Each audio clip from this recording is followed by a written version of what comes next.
राधे राधे, हरे कृष्णा।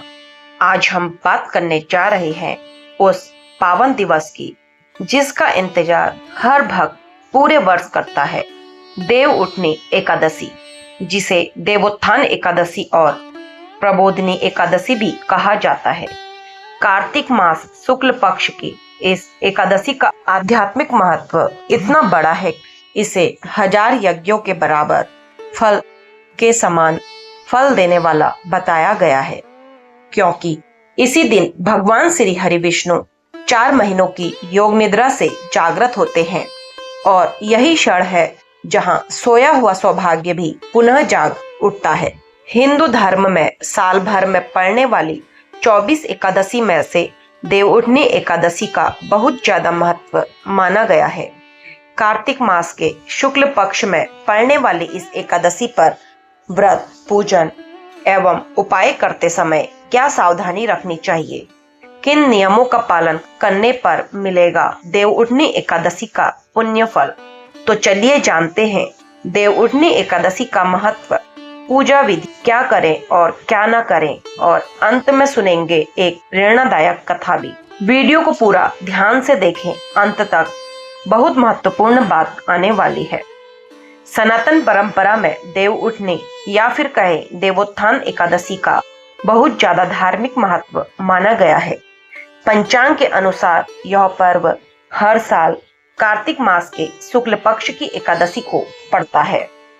पंचांग के अनुसार इस साल आम लोग 1 नवंबर को, तो वही वैष्णव परंपरा से जुड़े लोग 2 नवंबर को अपनी अपनी आस्था और परंपरा के अनुसार मनाएंगे। हिंदू धर्म के अनुसार भगवान विष्णु के 4 महीने बाद जागते ही इसी तिथि से मांगलिक कार्यों की शुरुआत हो जाती है। इसी दिन तुलसी विवाह भी होता है। तो आइए जानते हैं कि देवोत्थान एकादशी के दिन भगवान विष्णु की कृपा पाने के लिए क्या करना और क्या नहीं करना चाहिए। देवउठनी एकादशी का महत्व। पुराणों में वर्णन है कि कार्तिक शुक्ल एकादशी को भगवान विष्णु शेष शैया पर शीरसार में योग निद्रा में चले जाते हैं। यह समय चतुर्मास कहलाता है।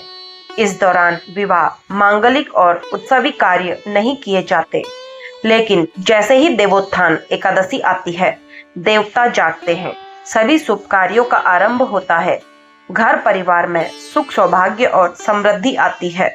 इस दिन की पूजा से पापों का नाश, पुण्य में वृद्धि, मनोकामनाओं की सिद्धि और भगवान का विशेष कृपा आशीर्वाद मिलता है।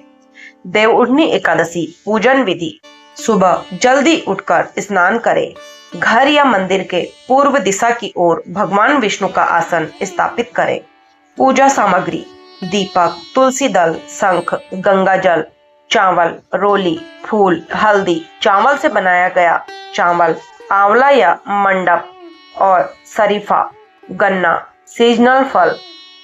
पूजन विधि: नंबर 1, सबसे पहले श्री हरि का ध्यान करें।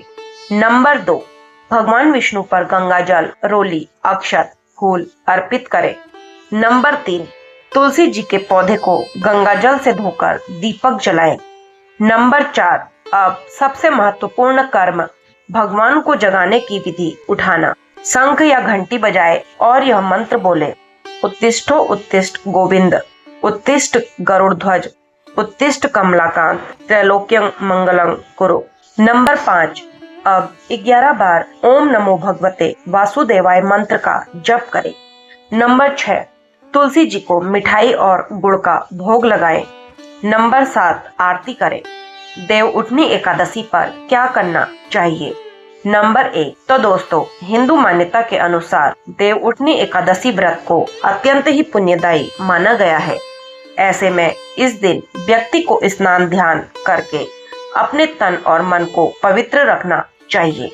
नंबर 2, देवउठनी एकादशी व्रत वाले दिन व्यक्ति को पूजा में पीले पुष्प, पीले वस्त्र, पीले फल और पीली मिठाई चढ़ाना चाहिए।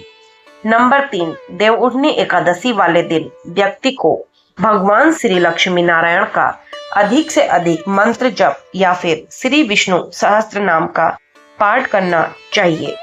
नंबर 4, देवउठनी एकादशी के दिन साधक को भगवान विष्णु की पूजा के अंत में शुद्ध देसी घी का दिया जलाकर विशेष रूप से आरती करनी चाहिए। नंबर 5, देवउठनी एकादशी के दिन साधक को पूजा घर के साथ पूरे घर में दिए जलाना चाहिए। इस दिन घर के किसी भी कोने को अंधेरा नहीं रखना चाहिए। नंबर 6, देवउठनी एकादशी व्रत का पुण्य फल पाने के लिए व्यक्ति को यथासंभव जरूरतमंद लोगों को दान करना चाहिए। नंबर 7, तुलसी जी की पूजा करें क्योंकि तुलसी भगवान विष्णु की अत्यंत प्रिय है। नंबर 8, व्रत रखें या कम से कम फलाहार करें। यह दिन शरीर और मन की शुद्धि का प्रतीक है। नंबर 9, भगवान को गुड़ और पंचामृत का भोग लगाएं। इससे विष्णु प्रसन्न होते हैं। देवउठनी एकादशी पर क्या नहीं करना चाहिए। नंबर 1, तो दोस्तों, देवउठनी एकादशी व्रत वाले दिन व्यक्ति को अपने मन में किसी के प्रति बुरे विचार नहीं लाना चाहिए और क्रोध करने से बचना चाहिए। नंबर 2, जिस तुलसी के बगैर एकादशी और भगवान श्री विष्णु की पूजा अधूरी मानी जाती है, उसे इस दिन भूलकर भी नहीं तोड़ना चाहिए। पूजा में चढ़ाने के लिए तुलसी के पत्ते पहले से तोड़कर रख लेना चाहिए। नंबर 3, देवउठनी एकादशी वाले दिन भूलकर भी तामसिक चीजें जैसे लहसुन, प्याज, मांस, मछली, मदिरा आदि का सेवन नहीं करना चाहिए। नंबर 4, देवउठनी एकादशी के दिन चावल का सेवन नहीं करना चाहिए। नंबर 5, हिंदू मान्यता के अनुसार यदि कोई व्यक्ति तिथि, पर्व और दिन के हिसाब से शुभ रंग के कपड़े पहनता है तो उसे गुड लक की प्राप्ति होती है, जबकि इसके विपरीत उसे बैड लक का सामना करना पड़ता है।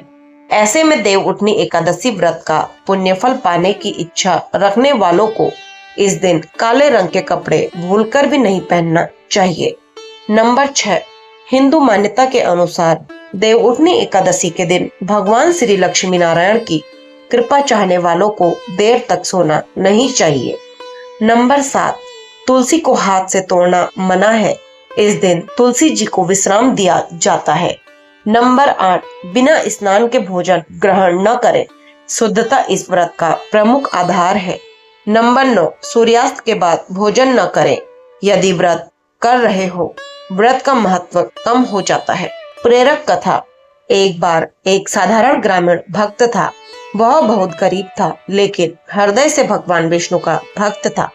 उसने देवउठनी एकादशी के दिन तुलसी के चौरे के सामने मिट्टी का दिया जलाया और प्रेम से बोला, प्रभु, मेरे पास बड़ा भोग नहीं, बड़ी पूजा की सामग्री नहीं, पर मेरा दिल आपका है।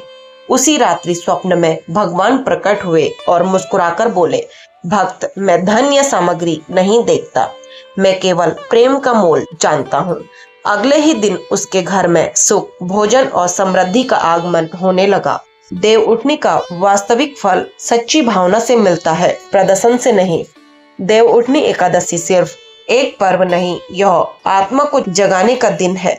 यह वह क्षण है जब हम भगवान को कहते हैं, प्रभु, हमारे जीवन में भी प्रकाश दो। एक कथा यह भी है, एक बार एक गरीब महिला थी। उसके घर में न तो पूजा की सामग्री थी, न दीपक। देवउठनी का दिन आया, मन रोया, मैं भगवान को कैसे जगाऊं, मेरे पास तो कुछ भी नहीं है। फिर उसने अपनी रसोई में देखा, बस एक छोटा सा दिया और थोड़ा सा तेल। उसने वो छोटा सा दीपक तुलसी के चौरा के पास रखा और बोली, हे नारायण, मेरे पास ज्यादा कुछ नहीं, पर मेरा दिल तुम्हारा है। रात में भगवान विष्णु ने स्वप्न में आकर कहा, जिस प्रेम में दिखावा नहीं, वही मेरा सच्चा निवास है। उस दिन से उस गरीब घर में अन्न भी बढ़ा, सौभाग्य भी और शांति भी। तो मेरे प्यारे भक्तों और परिवारजनों, आज हमने न केवल देवउठनी एकादशी का महत्व और विधि जानी, बल्कि उन दो पवित्र कथाओं के माध्यम से यह भी समझा कि भगवान को भोग या बड़े आयोजन की नहीं, सिर्फ सच्चे प्रेम और श्रद्धा की आवश्यकता होती है। इस पावन दिन पर हम जितना अधिक सरल बने रहेंगे, उतना ही भगवान विष्णु और तुलसी महारानी का कृपा प्रसाद हमारे जीवन में बढ़ेगा। संकल्प लें कि हम अपने घर में शांति, प्रेम और सात्विकता को बढ़ाएंगे। हर दिन तुलसी माता की परिक्रमा करेंगे और कम से कम एक बार हरि नाम स्मरण करेंगे, भगवान श्री हरि आपके जीवन में सौभाग्य, धन, स्वास्थ्य, सुख और समृद्धि का दीप प्रज्वलित करें। आप सभी सुखी रहें, स्वस्थ रहें, प्रसन्न रहें। राधे राधे। हरे कृष्णा।